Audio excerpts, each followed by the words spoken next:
Qué lindo estar de vuelta en tu casa, Maxi, y compartir algunas impresiones sobre el San Jerónimo. Sí, Horacio, yo sé que esta pintura te gusta mucho.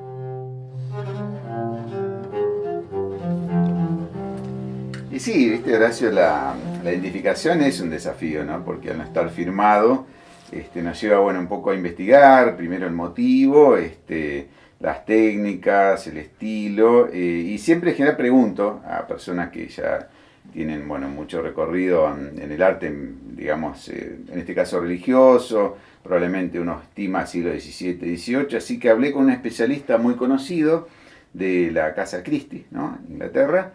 Y bueno, sí, me dijo que podría estar informado, este artista que hizo esta obra, podría estar informado de Rivera, ¿no? Y él en particular la asocia a una obra que está en el Hermitage de 1626, una obra de José de Rivera, ¿no? Y vos igual ya cuando le hiciste esta consulta ya habías visto que había relación iconográfica Sí, sí, sí. con esa obra de Rivera en particular. De toda la información que pude relevar en una investigación breve, a mí me pareció mucho por la posición, los elementos que están componentes de la obra, que es San Jerónimo en el penitente en el desierto, fue lo más cercano, ¿no? A Claro, Rivera, ¿no? claro, En claro. ese sentido, sí, sí.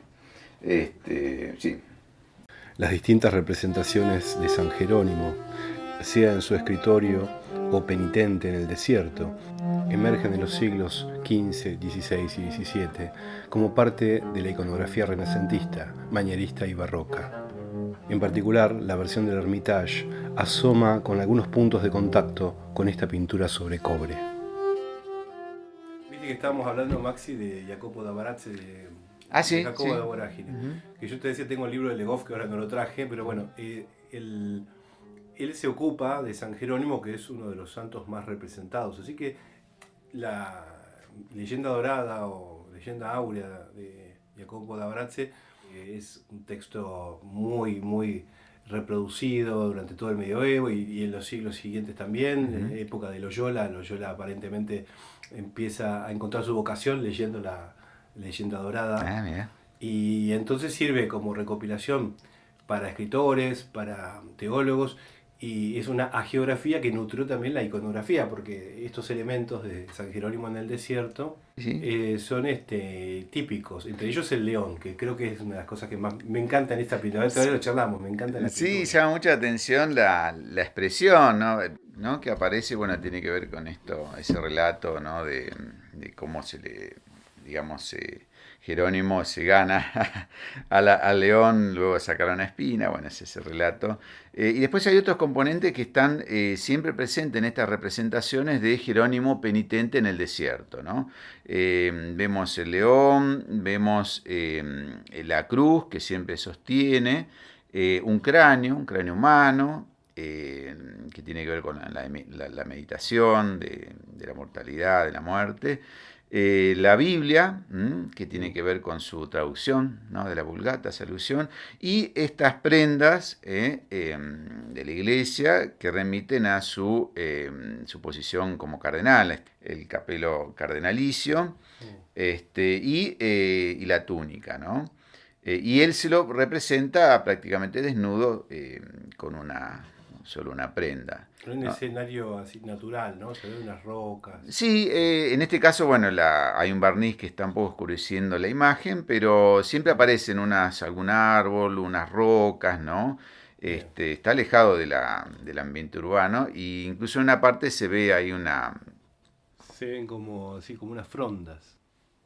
También está con amarilleo, ¿no? Ahí claramente se ve el barniz, ¿no? Sí, sí, son barnices espesos, ¿no? Que, bueno, amarillan con el tiempo. Y además se produce un microcraquelado que es típico en estas pinturas sobre cobre, ¿no? Claro. De manera que lo que hoy vemos con estos tonos amarillos seguramente eran más rosados, ¿no?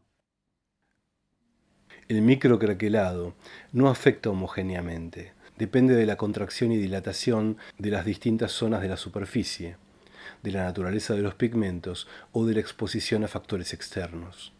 Por lo demás, los distintos sectores muestran una técnica avesada, propia de la mano de un pintor de buen oficio.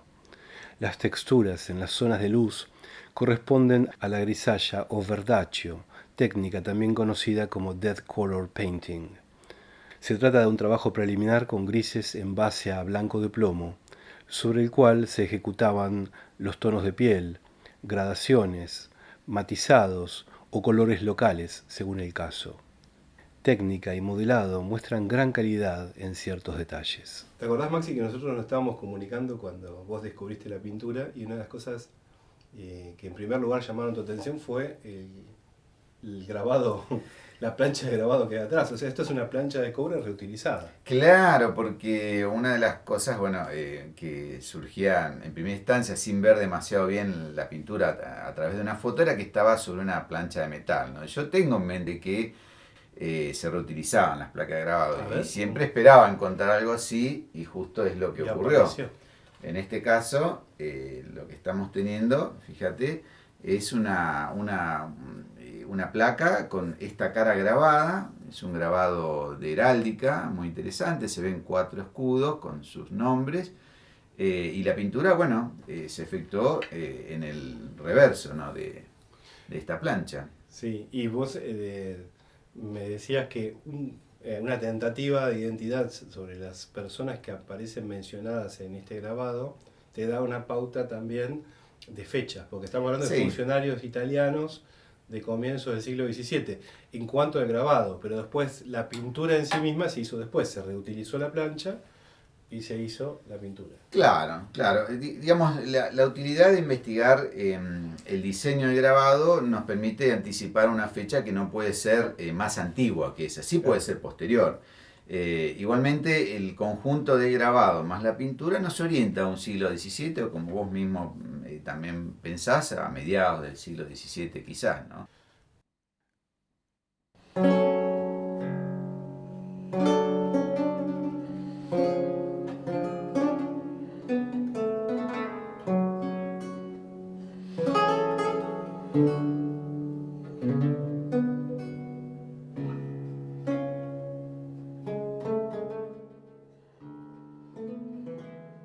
Una obra de 2 caras.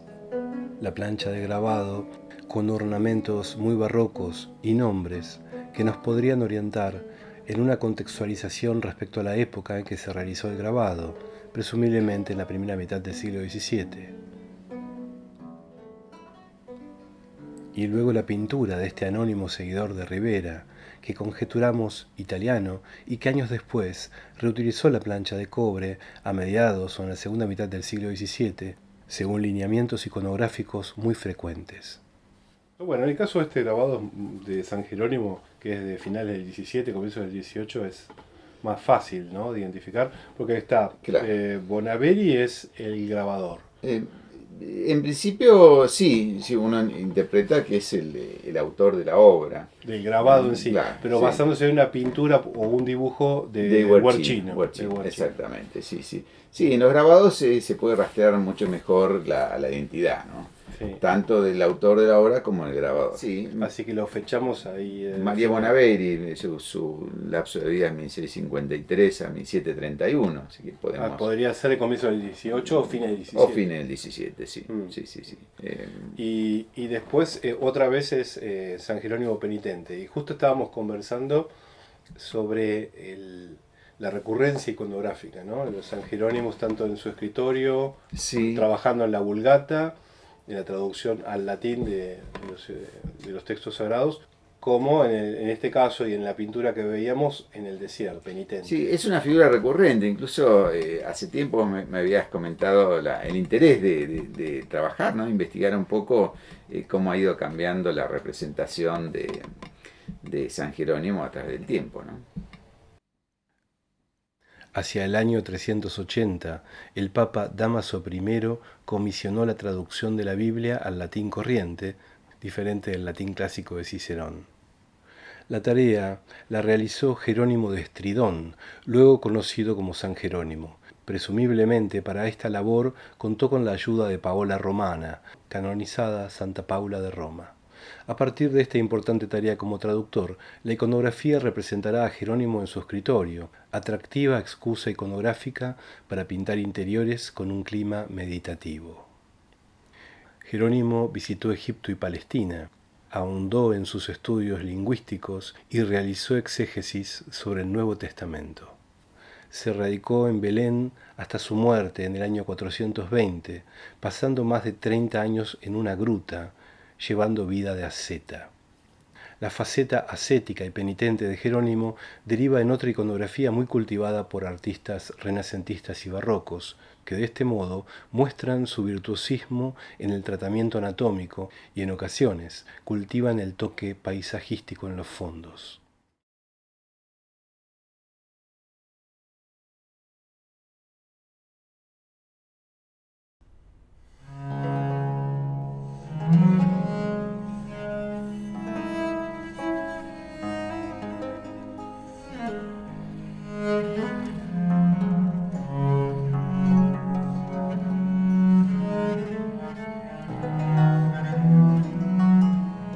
Naturalmente, el espíritu barroco encuentra el tema del anciano asceta en el desierto muy apropiado para expresar sus desbordes, su ilimitación, el acento del pathos. Iconografía ideal también para cultivar el memento mori.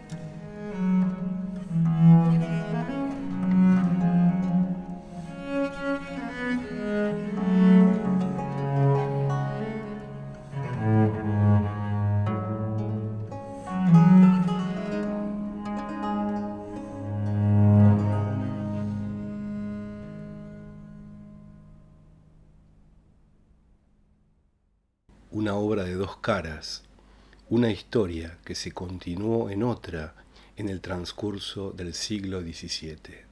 ¿Cuál de las dos caras, anverso o reverso, prevalece en nuestra memoria cuando nos alejamos del cuadro?